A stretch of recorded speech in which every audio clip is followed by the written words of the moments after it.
जय हिंद प्यारे साथियों, स्वागत है आप सभी का एक बार फिर से। आइए हम बात करेंगे जेएसएससी के जितने भी एग्ज़ाम्स हैं उन सभी एग्ज़ाम्स के लिए हमने खोटा ग्रामर का ये एक सेट सीरीज लाया हुआ है। उसमें से आज हम सीरीज नंबर 4 यानी सेट नंबर 4 बात करेंगे इस खोटा सीरीज में।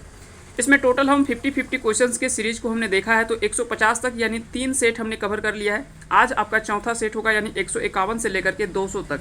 अगर आप उन सारे वीडियोस को नहीं देखे हैं तो आप उस वीडियो को देख सकते हैं। उस वीडियो का लिंक हम इस वीडियो के डिस्क्रिप्शन में डाल देंगे, आप चाहे तो उन तीनों वीडियोस को देख पाएंगे। तो चलिए शुरू करते हैं आज के इस वीडियो सेशन को। आज का पहला सवाल है कि संज्ञक अवजी बदले प्रयोग हवैया शब्द के कहल जा है। मुख्य रूप से आज हम जो बात करेंगे वो सर्वनाम और विशेषण से संबंधित महत्वपूर्ण प्रश्नों को कवर करने वाले हैं, तो ये आप ध्यान देंगे, तो ये सारा चीज़ आपको याद रखना है। तो संज्ञा के अवजी यानी संज्ञक अवजी यानी संज्ञा के बदले जो आने वाले प्रयोग होने वाले शब्द होते हैं वो क्या कहलाते हैं, तो उसे कहा जाता है सर्वनाम। तो याद रखेंगे संज्ञा के बदले में जो आता है, जैसे राम खाता है, अगर बोले राम खाए रहल है या श्याम खाए रहल है, ठीक है, इस तरह से कोई भी वर्ड लीजिए। श्याम खाए रहल है, श्याम खाए रहल है। हमने क्या किया, इसके जगह पे ऊ का प्रयोग किया कि ऊ खाए रहल है, ऊ खाए रहल है। अब देखिए यहाँ पे क्या है कि ये संज्ञा शब्द था, है ना, इसके जगह पे हमने ऊ शब्द का प्रयोग किया, यानी यह संज्ञा के स्थान पर आने वाला शब्द हुआ और इसे हम क्या कहेंगे, इसे हम सर्वनाम कहेंगे। चलिए आगे चलते हैं। अगला सवाल है कि सर्वनाम के कईगो भेद हवा है। तो सर्वनाम के कुल मिलाकर के कितने भेद होते हैं, तो आपको याद रखने हैं 6 भेद होते हैं। सर्वनाम के कितने भेद होते हैं, 6 भेद होते हैं, जबकि संज्ञा के भेद कितने होते हैं, तो 5 भेद होते हैं। तो ये सारा चीज़ आपको याद रखने हैं। अगला कौन कौन से भेद होते हैं, तो चलिए थोड़ा सा हम देख लेते हैं उन 6। पुरुषवाचक सर्वनाम, निश्चय या ठेकानवाचक सर्वनाम, अनिश्चय या अनठेकानवाचक सर्वनाम, प्रश्नवाची या सवालवाची सर्वनाम, संबंधवाचक सर्वनाम और निजवाचक सर्वनाम। ये 6 सर्वनाम के भेद हैं, 6 आपको याद रखने हैं। आधा आपके नाम से ही पता चल जाएगा कि क्या आखिर में बताना चाह रहा है। एकर में कौनटा पुरुषवाचक सर्वनाम हक है, तो आपको बताना है इनमें से कौन सा जो है वो पुरुषवाचक सर्वनाम के अंतर्गत आता है। जैसे हाम या हामिन, तोय तोहें तोहिन, ई उ इखिन उखिन, तो ये सभी जो है इसका राइट आंसर हो जाएगा, यानी ऑप्शन नंबर डी, ये सभी जो है वो पुरुषवाचक सर्वनाम के अंतर्गत आएगा। तो याद रखेंगे इसका राइट आंसर क्या हो जाएगा, ऑप्शन नंबर डी। अगला सवाल देख लेते हैं। एकर में कौनटा ठेकानवाचक सर्वनाम हक है।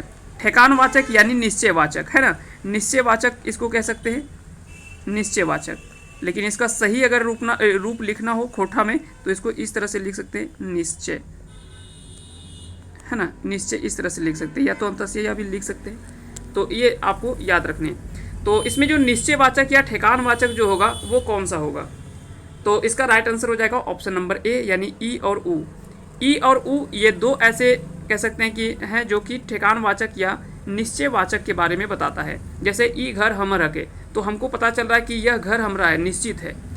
अगर बोल रहा है कि ऊ घर तोर हको, तो ये मतलब वो बता रहा है कि ऊ घर जो है वो तेरा है, यानी उसको भी वो चीज़ पता है।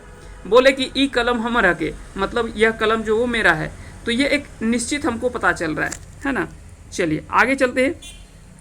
एकर में कौनटा अनठेकानवाचक सर्वनाम हक है, तो इनमें से कौन सा जो है वो अनिश्चयवाचक, अनठेकानवाचक या अनिश्चयवाचक इसे कहते हैं। तो अनठेकानवाचक क्या हो जाएगा, तो हाम और हामिन ये तो हमने देखा क्या पुरुषवाचक सर्वनाम था। ई और ऊ को हमने क्या देखा, ये निश्चयवाचक सर्वनाम है, यानी ठेकानवाचक। के को कौन और की, यहाँ से लग रहा है कि यह एक सवाल कर रहा है ना, तो ये तो प्रश्नवाचक सर्वनाम के अंतर्गत आएगा। जबकि अगर चौथा देखा जाए, कोई के या कुछू, जैसे कोई आ रहल है, तो हमको क्या कि वहाँ पे एक निश्चित पता नहीं कि कौन आ रहा है, तो कोई आ रहल है, तो वहाँ पे हो सकता है कोई भी हो सकता है, तो वो अनिश्चयवाचक सर्वनाम हो गया या अनठेकानवाचक सर्वनाम हो गया। तो ये राइट आंसर हो जाएगा इसका ऑप्शन नंबर डी। तो इसका सही आंसर क्या हो जाएगा, ऑप्शन नंबर डी हो जाएगा। अब देखिए यहाँ पे कुछ चीज़ें आपको ध्यान में रखना है कि अगर जीव या प्राणी के लिए उपयोग हो तो वहाँ पे कोई का प्रयोग होता है। जैसे कोई आ रहल है, तो स्वाभाविक बात है कि आ रहा है तो वो कोई जीव ही होगा, चाहे वो जानवर हो, चाहे मनुष्य हो, चाहे पशु जो भी हो, यानी जीव हो या प्राणी हो। और वस्तु या अप्राणी के लिए कुछ शब्द का प्रयोग किया जाता है। जैसे कुछ खाए रहल है, या कुछ लेग रहल है। तो इस तरह से अगर कुछ कुछ यहाँ पे का प्रयोग हो रहा है, यानी अप्राणी या तो फिर कोई वस्तु के लिए प्रयोग जो होगा वो कुछ का प्रयोग होगा, और जीव जंतु के लिए जो प्रयोग होता है वो कोई का प्रयोग होता है। चलिए अगला सवाल है कि एकर में कौनटा सवालवाची सर्वनाम लगे। सवालवाची यानी प्रश्नवाचक। तो प्रश्नवाचक हमने पहले बात किया, के, कौन और की। हम, तो, एखिन ये हो जाएगा पुरुषवाचक। ई और उ ये क्या हो जाएगा, ठेकान यानी निश्चयवाचक। कोई और कुछ ये अनिश्चयवाचक हो गया। के, कौन ये प्रश्नवाचक हो गया। चलिए आगे चलते हैं। अगला सवाल है एकर में कौनटा संबंधवाचक या नार जोड़ सर्वनाम लगे। संबंधवाचक सर्वनाम यहाँ पे ये तो पहले पता है पुरुषवाचक हो गया। ये क्या है, ठेकानवाचक या निश्चयवाचक। ये क्या हो जाएगा, अनिश्चयवाचक हो गया। तो बचा कौन, जे से। तो जे से जो हो जाएगा वो संबंधवाचक सर्वनाम के अंतर्गत आता है। अगला सवाल है एकर में कौनटा निजवाचक सर्वनाम लगे। तो निजवाचक सर्वनाम कौन सा लगे, तो याद रखेंगे हम, तो, इखिन ये तो पहले बात कर चुके हैं, पुरुषवाचक। इसके बारे में हमने पहले बात किया है, क्या है, तो ये जो हो जाएगा वो ई और उ ये ठेकानवाचक या निश्चयवाचक है। के, कौन ये प्रश्नवाचक सर्वनाम के अंतर्गत आता है, सवालवाची। आपने, खुद, खुदे या निजी ये सभी जो होगा, यानी ऑप्शन नंबर इसका जो डी होगा ये इसका राइट आंसर हो जाएगा। ये जो है वो निजवाचक सर्वनाम है। जैसे हम कहते हैं कि ई काम हम आपने कर लेवे, तो ई काम खुदे कर लेवे, तो खुदे, आपने ये सब जो है वो क्या है, एक निजी बात आ जाता है ना, अपने ऊपर ले लेते हैं। तो ये निजवाचक सर्वनाम के अंतर्गत आएगा।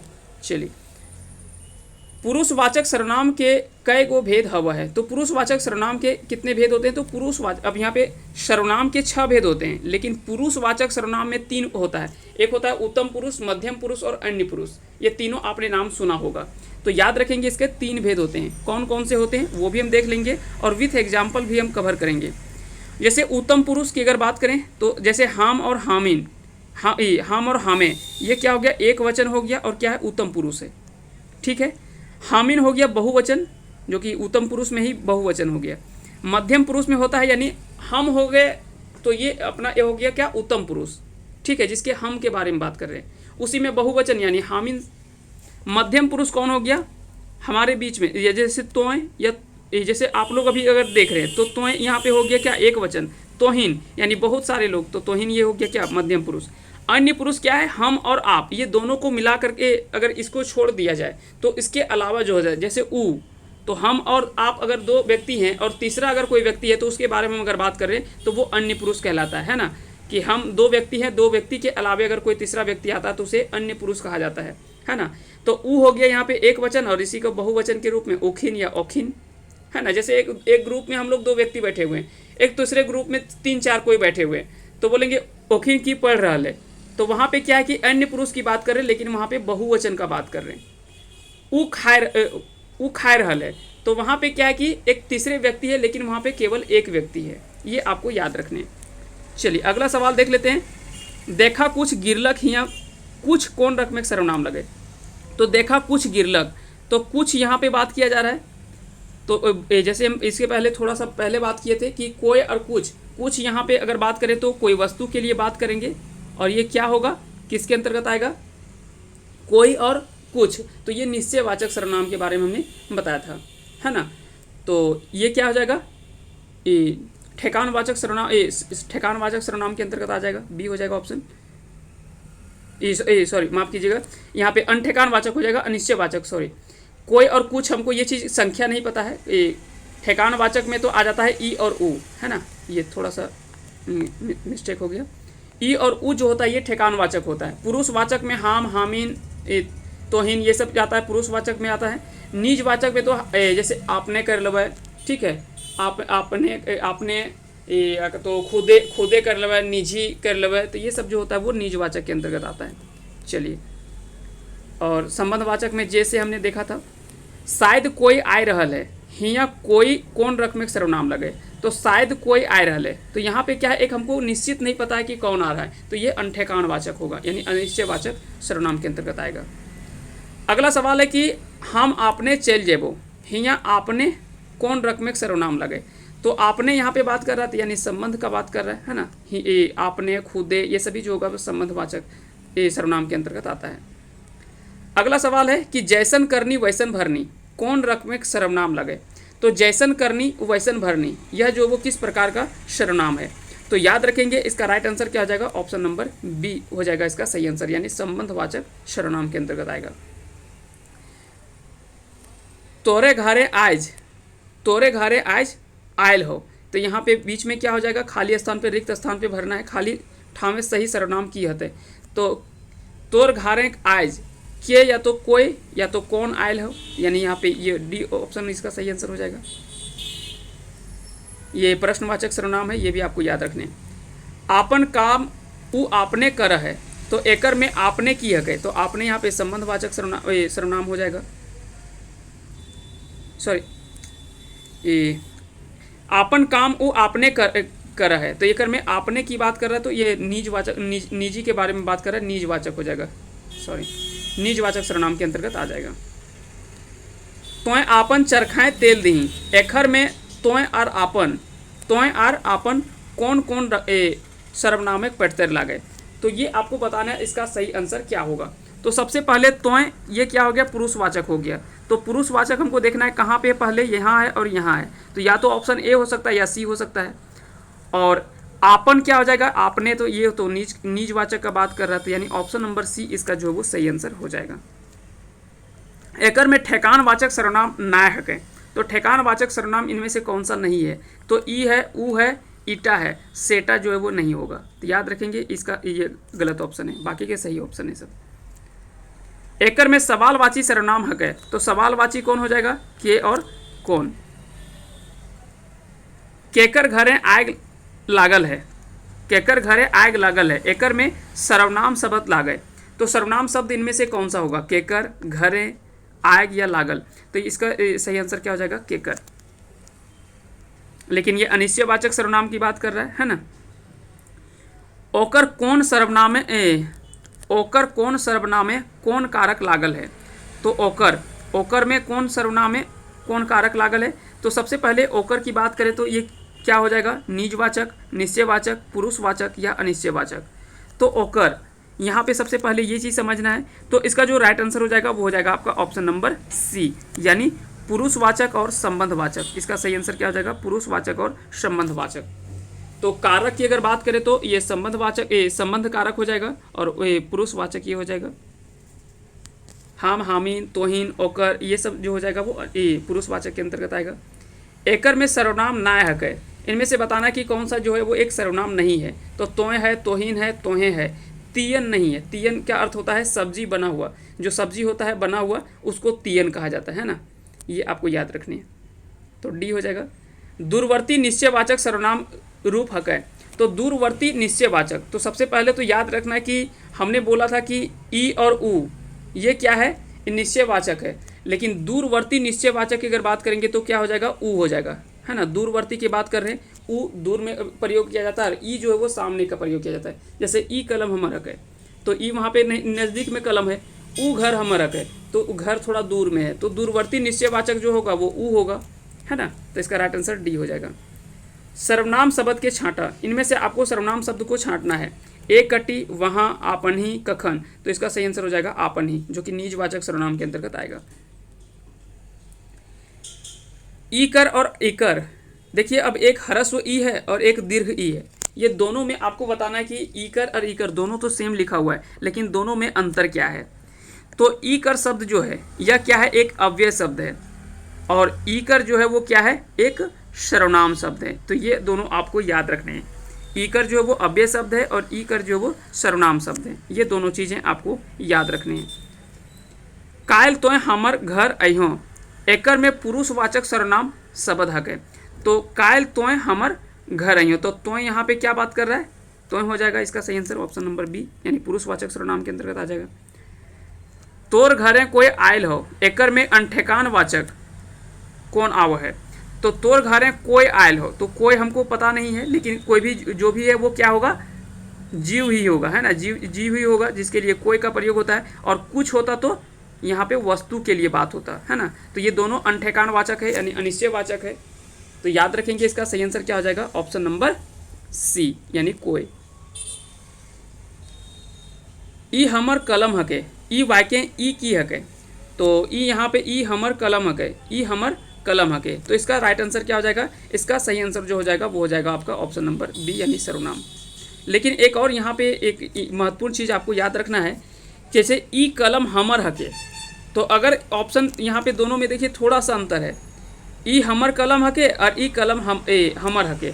तो ई हमर कलम हके, तो यहाँ पे ई जो होगा वो सर्वनाम होगा, और हमर यहाँ पे क्या हो जाएगा, विशेषण। यहाँ पे विशेषता बता रहा है कि ई कलम जो है किसका है, लेकिन हमर है, तो यहाँ पे हमर जो वो विशेषण है। लेकिन वही चीज़ को अगर नीचे थोड़ा सा आए और यहाँ पे कि ई कलम हमर हके, तो यहाँ पे ई जो होगा वो क्या हो जाएगा, विशेषण होगा। यानी कलम हमर हके, तो हमर यहाँ सर्वनाम होगा, लेकिन ई क्या हो जाएगा, इसका विशेषता हो जाएगा। जैसे कलम बहुत सारा रखा हुआ है, लेकिन बोले ई कलम हमर हको, तो वहाँ पे वो विशेषता बता रहा है कि कलम तो है लेकिन ऊ वाला कलम जो है वो मेरा है। चलिए आगे चलते हैं अगला सवाल की ओर।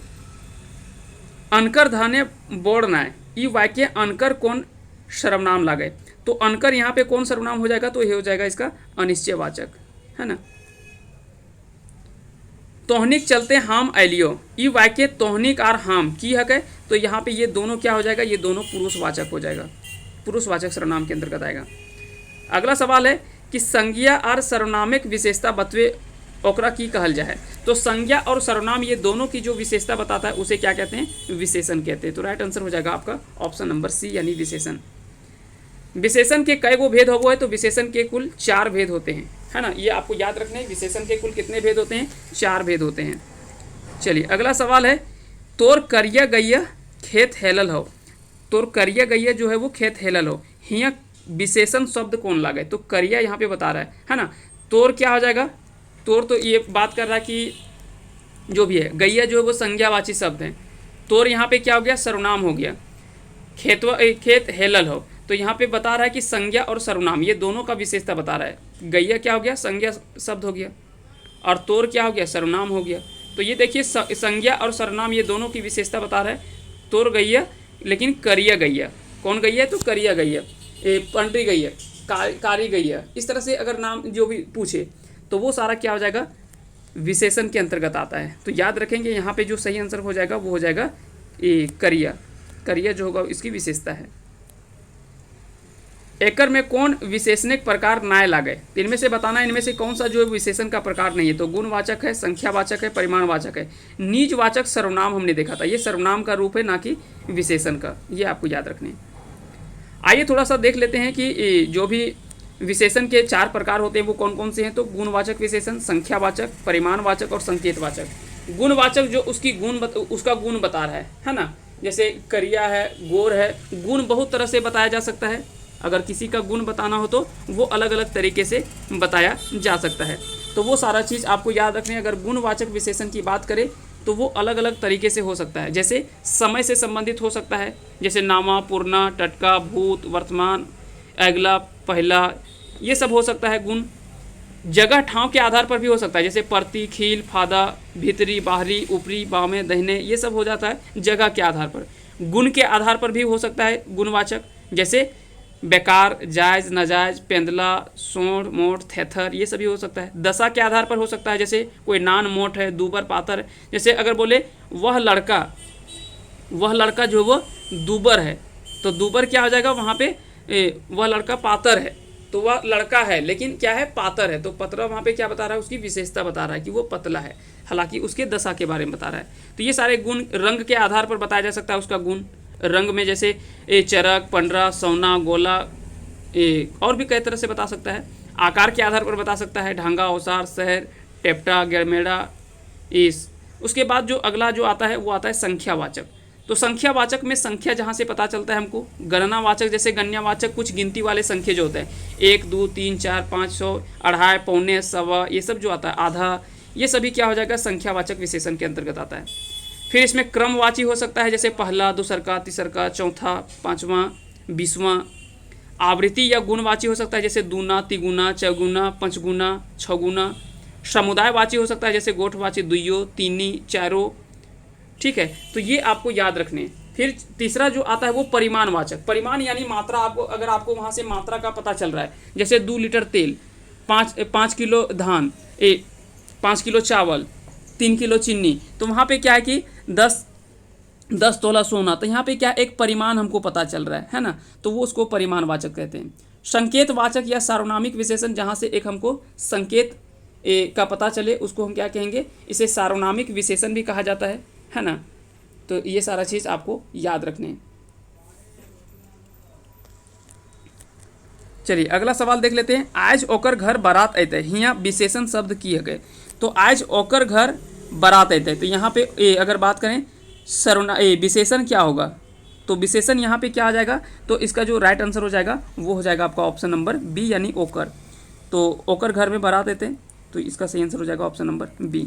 अब समझिए यहाँ पे थोड़ा सा, ओकर घर यहाँ पे बात कर रहा है, आज ओकर घर बारात अतै, तो वहाँ पे क्या है कि किसके घर में बारात आएगा, तो उसके घर में। तो विशेषता क्या बता रहा है कि उसके घर में बारात आएगा। एकर में कौन शब्द क्रिया से विशेषण नाय बनल है, तो इनमें से बताना कि इनमें से कौन सा शब्द जो है वो क्रिया से विशेषण नहीं बना हुआ है। तो जैसे सूतेक से सूतल, बाँचेक से बाँचल, सुनेक से सुनल, लेकिन तेल से तेलगर, यह शब्द जो वो संज्ञा से विशेषण बना हुआ है। तो तेल जो है वो संज्ञावाची शब्द है। कौन सा संज्ञा है, हमने पढ़ाया था संज्ञा में, जहाँ पे द्रव्यवाचक संज्ञा या तो फिर कह सकते हैं कि चीज वस्तुवाचक संज्ञा के बारे में हमने बताया था। तो द्रव्यवाचक संज्ञा जो जैसे तेल, पानी, घी जो भी है, ये सारा चीज़, आटा, चावल, ये सभी जो था वो क्या था, चीज वस्तुवाचक संज्ञा या तो द्रव्यवाचक संज्ञा था। हीरा, चांदी, सोना, चांदी, तांबा, ये सब जो था वो द्रव्यवाचक संज्ञा के अंतर्गत था। और तेलगर क्या हो गया, ये विशेषण हो गया।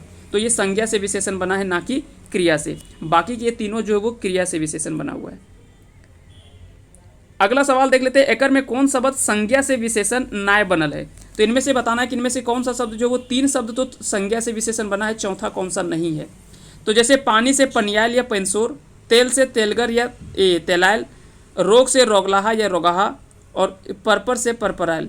तो याद रखेंगे इसका जो सही आंसर क्या हो जाएगा, इसका राइट आंसर हो जाएगा आपका ऑप्शन नंबर डी।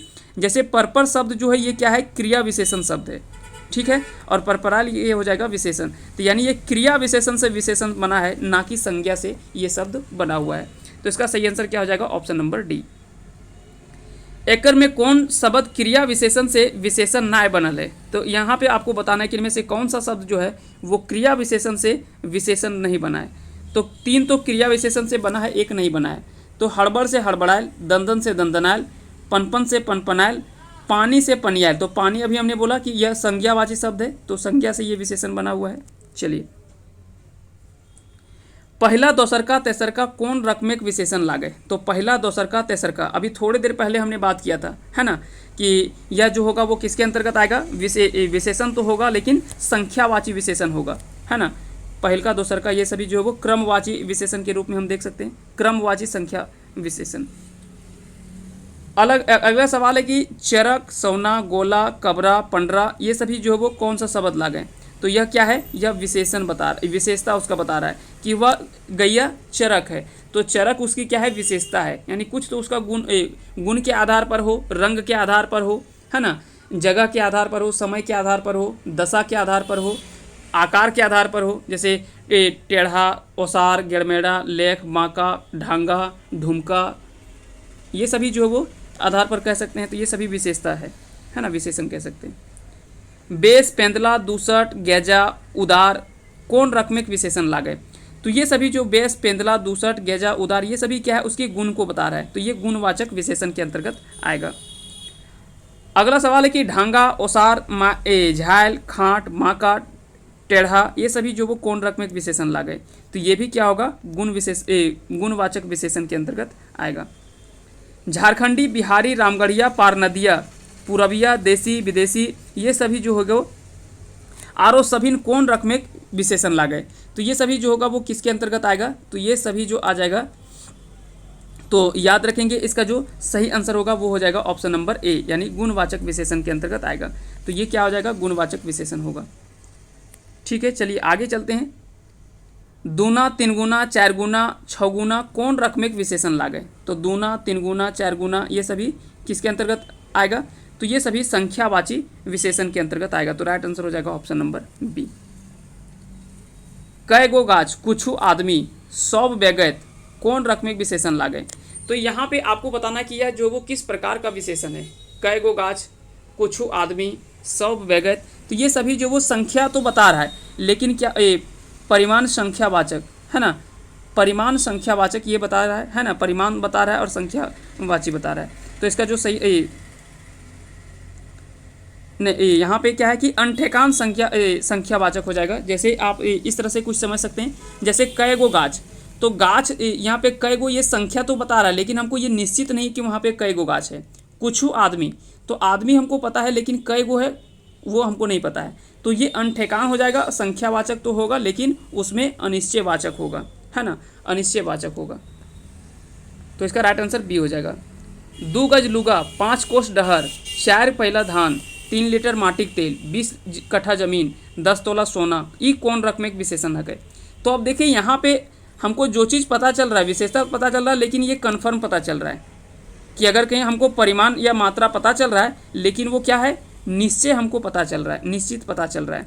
तो याद रखेंगे यह क्या हो जाएगा, इसका सही आंसर हो जाएगा सी, यानी ऑप्शन नंबर सी हो जाएगा। लेकिन ये निश्चित परिमाणवाचक विशेषण होगा। तो इसका सही आंसर क्या हो जाएगा, ऑप्शन नंबर सी हो जाएगा। कुछू आलू, कते खेत, पुरकस पानी, दोमे कोयला, ढेर धान, कौन रकम एक विशेषण लगे। तो अब देखिए यहाँ पे क्या है कि परिमाण तो हमको पता चल रहा है, लेकिन वो निश्चय नहीं पता चल रहा है। जैसे कते खेत, पुरकस पानी, तो पानी का एक परिमाण तो मात्रा तो पता चल रहा है, लेकिन कितना मात्रा में है वो नहीं पता चल रहा है। तो इसलिए परिमाणवाचक तो होगा, लेकिन यह अनिश्चयवाचक होगा, है ना, अनिश्चित या अनिश्चित परिमाणवाचक होगा, या अनिश्चय परिमाणवाचक विशेषण होगा। अगला सवाल है कि भारतीय लोग ईमानदार हवो हत, ई वाक्य भारतीय की हक है। तो यहाँ पे भारतीय की जो बात किया गया है, ई लोग में भारतीय जो लोग हो वो ईमानदार हो, तो इसका सही आंसर हो जाएगा सी, यानी विशेषण हो जाएगा। अगला सवाल है ओकर दादा आवो है, ई वाक्य ओकर की हक है। तो यहाँ पे जो बता रहा है ओकर दादा आवो है, यहाँ पे यह जो है वो सार्वनामिक विशेषण, इसका सही आंसर हो जाएगा। चलिए आगे चलते हैं। अगला सवाल है कि महात्मा गांधी बड़का बुद्धगर हला, ई वाक्य में बड़का की होते हैं। या तो महात्मा गांधी बेस बुद्धगर हला, यानी ढेरी बुद्धगर हला। तो बुद्धगर क्या हो गया, वो विशेषण हो गया, है ना, वो विशेषण शब्द है कि वह बुद्धिमान थे। लेकिन उसमें भी अगर विशेषण का भी अगर विशेषता बता रहा है, वो बहुत बड़ा बुद्धिमान थे, ठीक है, तो वहाँ पे वैसे में क्या हो जाएगा, वैसे में उसे हम प्रविशेषण कहते हैं। याद रखेंगे, उसे हम प्रविशेषण कहते हैं, यानी विशेषण का भी विशेषता बताए तो उसे हम प्रविशेषण कहेंगे। आज का अंतिम सवाल है और इसका आंसर आप कमेंट करके हमको बताएंगे इसका सही आंसर क्या होगा। कि झारखंडी बड़ी मेहनती हवो है, ई वाक्य झारखंडी की हक है। तो यहाँ पे आपको बताना है कि झारखंडी बड़ी मेहनती हो वो है, तो ई वाक्य झारखंडी जो है वो क्या है, सर्वनाम है, विशेषण है, प्रविशेषण है या अव्यय है। तो इसका आंसर आप कमेंट करके हमको बताएंगे इसका सही आंसर क्या होगा। और उम्मीद करते हैं कि आज का ये वीडियो सेशन आप सभी को पसंद आया होगा। अगर पसंद आया होगा तो इस वीडियो को लाइक करें, साथ ही साथ चैनल पे नए हैं तो चैनल को सब्सक्राइब करें और बेल आइकन को प्रेस करें, ताकि जब भी कोई अगला वीडियो अपलोड करें तो उसका नोटिफिकेशन आपके पास चला जाए और आप आसानी से सारे वीडियोज़ को देख पाएंगे। तो चलिए मिलते हैं अगले नेक्स्ट वीडियो में, तब तक के लिए आप सभी को ढेर सारी शुभकामनाएं। आप अपनी तैयारी अच्छे से करते रहें। मिलते हैं अगले वीडियो में। आप सबको अंत तक बने रहने के लिए बहुत बहुत धन्यवाद। जय हिंद, जय भारत।